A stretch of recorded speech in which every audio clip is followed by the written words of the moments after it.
What if one of the world's greatest psychologists had already proven the soul exists decades before science dared to admit it? Carl Jung wasn't just a pioneer of psychology. He was an explorer of the human spirit. In 1944, during a near-death experience, he witnessed something so profound that it challenged the boundaries between science and spirituality.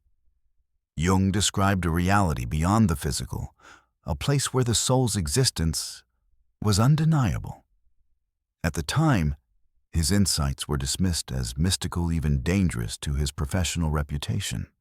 But here's where it gets interesting. Modern science, with its cutting-edge research on consciousness and near-death experiences, is starting to uncover evidence that sounds eerily similar to what Jung described all those years ago. From quantum theories of the mind to documented cases of awareness beyond brain activity, the gap between Jung's vision and scientific data is shrinking. So here's my invitation: stay with me, because by the end of this video, you'll see why Jung's most controversial vision might not have been fantasy at all, and why today's scientists could finally be catching up to the truth he saw. Let's step back in time to the winter of 1944. Carl Jung, already one of the most respected minds in psychology, lies in a hospital bed after a massive heart attack. His body is weak, but his mind, his consciousness, is about to travel somewhere science at the time didn't dare to follow. In those moments between life and death, Jung felt himself being lifted away from his physical form. He floated higher and higher until the world below became small, distant, almost irrelevant. Time seemed to dissolve, and space felt infinite. Then, in the vast expanse, something began to take shape. It was a temple. Not a structure built from stone or wood, but one radiating pure light. It stood suspended in what felt like eternity itself. No shadows, no decay.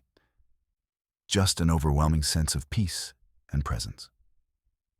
Jung later described the sensation as being in the presence of ultimate truth.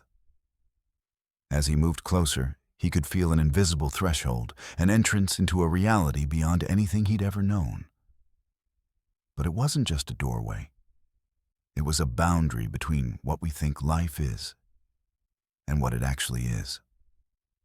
In that moment, Jung sensed that if he crossed everything he thought he knew about himself, the world and existence would be stripped away, leaving only the essence of what he truly was. This was not a religious vision in the traditional sense. Jung wasn't seeing the heaven of any one faith. The temple for him was symbolic, what he called the self with a capital S. In Jungian psychology, the self is the totality of the psyche, conscious and unconscious light and shadow, everything you are and everything you could be. The temple was the final destination of the soul's journey toward wholeness. And that ultimate truth he felt. That was the soul's reality. Not as an abstract belief, not as something you accept because of tradition, but as something you experience directly. For Jung, this was proof personal, undeniable, that the soul is real. And not just as a metaphor or a poetic idea, but as a living, perceivable part of our existence that continues beyond physical death. But there was something else about this vision, something that stayed with him for the rest of his life. As he approached the temple, he felt an overwhelming pull to enter. Yet just before he could, something stopped him. He understood without words that his time had not yet come. He still had work to do, inner work, before he could pass through that threshold. Imagine what it must have been like to come back from an experience like that, to return to a world of ticking clocks and hospital machines after standing in the presence of what felt like eternity. Jung didn't dismiss it as a hallucination. He didn't chalk it up to random brain activity. Instead, he saw it as a profound encounter with the deeper reality of the human soul.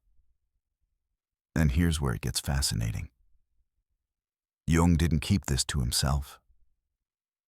He shared it carefully, weaving it into his lectures, writings, and conversations, not as proof of any particular religion, but as evidence that consciousness and the soul are far more mysterious and expansive than science was willing to admit in his time. Think about it. A man trained in the rigors of psychiatry and grounded in empirical observation comes back from the edge of death with a story that sounds like something out of a mystical text, and yet he treats it as a legitimate psychological and spiritual truth that takes both courage and vision. The Temple of Light became for Jung the ultimate symbol of the soul's journey, and the threshold that represented the moment when the self is fully realized, when nothing is left unresolved, when every fragment of who you are has been integrated into wholeness. But he also understood something else. Most people aren't ready for that moment. They haven't done the inner work. They haven't faced the truths about themselves that the self demands. And so the vision wasn't just beautiful, it was a challenge. A reminder that life is the time we're given to prepare the soul for that crossing. When you hear Jung's description today, it's almost impossible not to notice how much it echoes the accounts of people who've had near-death experiences in modern times, the overwhelming light, the presence of something greater, the sense of a boundary they couldn't yet cross. These parallels are part of why decades later, scientists are starting to take experiences like Jung's more seriously. For Jung, however, the message was clear, long before the research began catching up. The soul is not an idea to debate. It's a reality to be experienced. And if you're lucky, you'll realize that while you're still alive, because the work you do now may be the very thing that determines whether you're ready when your own moment at the threshold comes. When Jung returned from his near-death experience in 1944, he carried with him something more than just a personal memory. He carried what he believed was direct evidence of the soul's reality.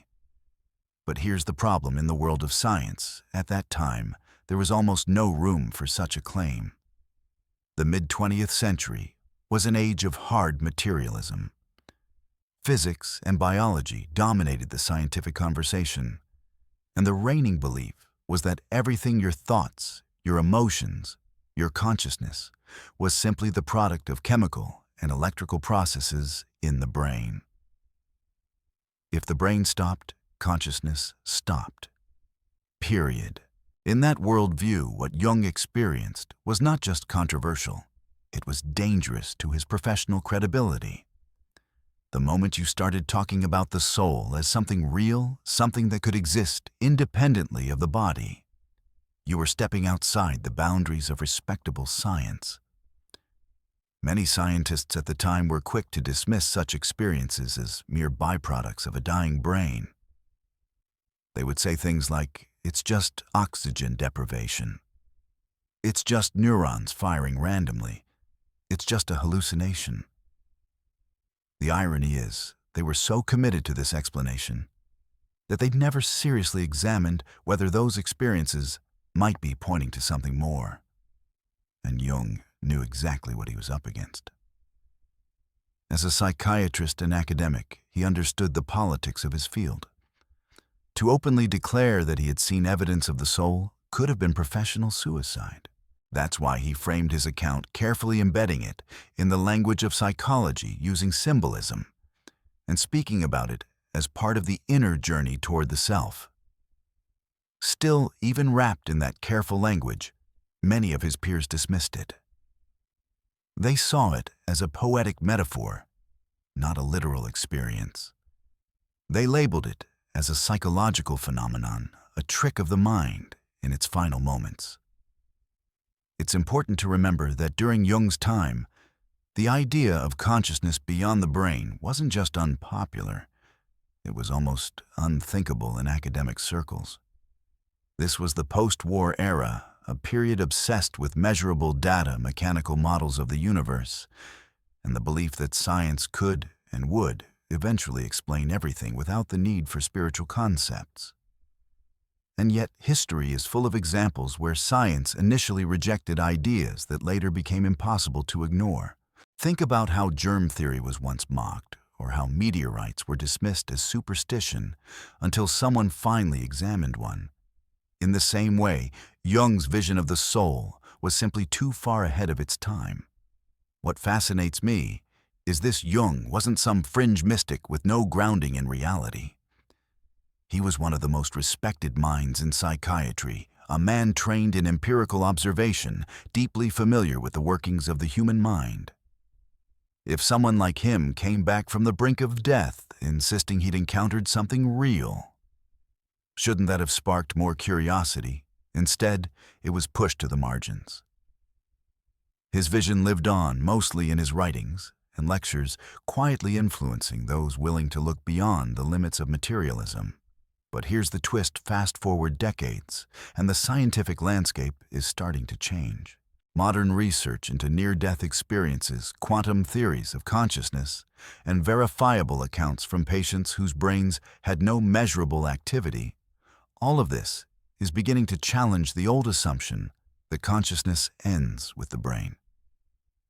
And when you read these modern studies, you can't help but notice something. Many of the descriptions from people today sound strikingly similar to what Jung experienced in 1944. The light, the boundary, the overwhelming sense of truth and peace. It's as if the world of science is slowly circling back to something Jung was already pointing toward, that the mind and the soul may not be confined to the physical body at all. But in his time, the world wasn't ready to hear it. For decades after Jung's near-death vision, science kept its distance from anything that sounded like the soul. But now the conversation is changing because modern research is beginning to uncover evidence that sounds strikingly like what Jung described in 1944. Let's start with NDE research near-death experiences. In hospitals around the world, there are documented cases of patients who were clinically dead, no heartbeat, no measurable brain activity. Yet they returned with vivid, coherent memories. They described leaving their bodies observing doctors and nurses from above, and even recounting details of medical procedures they could not have possibly seen from the operating table. One of the most famous examples comes from a study led by Dr. Sam Parnia, known as the AWARE Project. Patients reported accurate descriptions of events that happened while they were technically dead, descriptions later verified by hospital staff. These aren't fuzzy dreams. They are clear, detailed experiences that challenge the idea that consciousness is just the brain firing neurons. Then there's the quantum consciousness theory proposed by physicist Sir Roger Penrose and anesthesiologist Dr. Stuart Hameroff. Their work suggests that consciousness might not be produced by the brain at all. Instead, the brain could be acting like a receiver, tuning into consciousness the way a radio tunes into a signal. In this model, when the body dies, the signal doesn't stop, it simply leaves the receiver. That sounds a lot like Jung's idea that the soul exists independently of the physical body. University research is also joining the conversation. Studies from institutions like the University of Virginia's Division of Perceptual Studies have gathered decades of data on near-death experiences, past life memories in children, and cases of verifiable consciousness beyond clinical death. In some cases, brain scans have shown signs of conscious awareness moments after the heart stops suggesting that the mind can continue even when the brain has shut down. Take, for example, a 2019 study in the journal Frontiers in Psychology, which found that certain patients maintained measurable brainwave activity for up to 10 minutes after death. In rare instances, patterns resembling conscious thought appeared, raising serious questions about where awareness truly resides. And this is where it gets fascinating. When you line up Jung's description of the Temple of Light and the threshold with modern NDE accounts, the similarities are uncanny. People today talk about being enveloped by light, feeling a profound sense of peace, and encountering a presence that communicates without words. Many describe reaching a boundary, sometimes a gate, sometimes a line in the landscape, beyond which they knew they could not pass. If you've been following this channel, you'll recognize that these aren't just poetic images. They're recurring patterns in human experience across cultures and decades patterns that modern science is only now beginning to catalog and study. Here's the thing. Jung didn't have brain scans or EEG data to back up his vision. All he had was his own direct experience and his training as a psychologist to interpret it. But today, we have the tools, and they're pointing in a direction that aligns with what Jung risked his reputation to say. The soul or consciousness may not be confined to the brain. Of course, not every scientist agrees. There are still plenty of researchers who insist these experiences are just tricks of a dying brain. But the evidence is stacking up, and it's getting harder to ignore. Each verified case, each consistent pattern, each scientific anomaly opens the door a little wider to the possibility that Jung was right all along. So here's the question. If modern science eventually proves that consciousness, and by extension, the soul can exist beyond the body, what would that mean for the way we live now? Would we live with more purpose? Would we fear death less? Or would we finally understand that what we do here is shaping something far greater than this life alone? Because if Jung's vision was the first whisper of truth, then today's science might just be the echo that makes the world listen. When you take Jung's temple vision from 1944 and place it side by side with modern accounts of near-death experiences, something remarkable happens. The similarities are almost impossible to ignore.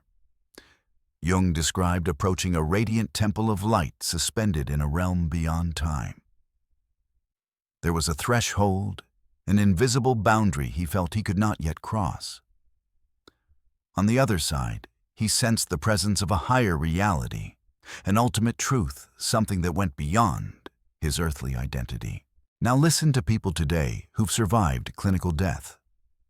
Again and again, they describe a strikingly similar journey. They speak of a blinding yet comforting light, a sense that time simply stops, and an overwhelming feeling of peace. Many say they encountered a presence, sometimes they call it God, sometimes a loved one, and sometimes in words eerily close to Jung's their higher self. And then there's the boundary. For Jung, it was the threshold of the temple. For modern experiencers, it might be a river, a gate, or a line in the landscape. But the meaning is the same. They knew they could not go further without leaving life behind. That moment is described not with fear, but with a profound awareness that this is the point of no return. The parallels are so clear that you start to wonder, are we looking at the same landscape of the soul, viewed through different eyes and different eras? This is where Jung's genius becomes even more apparent. He wasn't just a psychologist cataloging the workings of the mind. He was in many ways a bridge builder, someone willing to stand with one foot in science and the other in spirituality. He used the tools of psychology to interpret experiences that many dismissed as mystical or unscientific long before the data began to back him up. And here's what makes this connection powerful. Jung didn't insist on a single religious interpretation of his vision. He didn't claim the temple belonged to one faith or tradition. Instead, he framed it as a universal symbol of the self, the wholeness that every human being is moving toward. That openness is exactly why his vision resonates so strongly with people across cultures and why it can be compared so directly to today's NDE research without forcing it into a narrow box. Think about it, Jung's work and modern NDE studies are coming from two entirely different starting points. One from early 20th century depth psychology, the other from 21st century medical and consciousness research, and yet they arrive at descriptions that rhyme in a way that's hard to dismiss as coincidence. This raises an intriguing question. Are we as a species glimpsing the same underlying reality through different doors, sometimes through science, sometimes through spirituality, sometimes through the raw, unfiltered experience of almost dying? If that's the case, then Jung's vision isn't just an artifact of one man's mind. It's part of a much bigger pattern, one that's starting to emerge as science gathers more accounts and more evidence. From my perspective, that's what makes Jung's story so relevant today. He wasn't just reporting a personal mystical moment, he was offering a framework for understanding these experiences in a way that honors both their symbolic depth and their possible objective reality. In other words, he was doing what modern researchers are still struggling to do: integrate the science of consciousness with the lived reality of spiritual experience. So maybe it's time we stop asking whether Jung's vision was real in the physical sense, and start asking a better question. If thousands of people across time and culture are describing such similar journeys, what does that tell us about the nature of reality itself? And if Jung was right that the soul's journey continues beyond the body, then perhaps the work we do here in life is shaping not just our minds and our relationships, but the very being we'll carry into that light. For Carl Jung, the soul wasn't just a poetic metaphor or a philosophical idea, it was a lived reality. He didn't speak about it as a distant belief. He spoke as someone who had seen it, felt it, and returned to tell the story. And now, decades later, science is beginning to glimpse what he saw. From near-death research to groundbreaking studies on consciousness, modern data is slowly catching up to an insight Jung risked his reputation to share: that our essence, our true self, may exist beyond the boundaries of the physical brain. So here's the question I want to leave with you: if modern science proves beyond any reasonable doubt that the soul is real, how would that change the way you live today? Would you treat your time differently? Would you approach your relationships, your choices, and even your challenges with a different sense of purpose? Because if Jung's vision was right, then life isn't just about surviving day to day. It's about shaping the soul you'll carry into whatever comes next. If that thought stirs something in you, I invite you to stay with this journey. This channel is a space for seekers, for people who want to go deeper, who aren't afraid to ask the questions most avoid. If you want more explorations into Jung's visions and the science behind the soul, make sure to subscribe and join our community. Together, we'll keep bridging the gap between what science is discovering and what the soul has always known.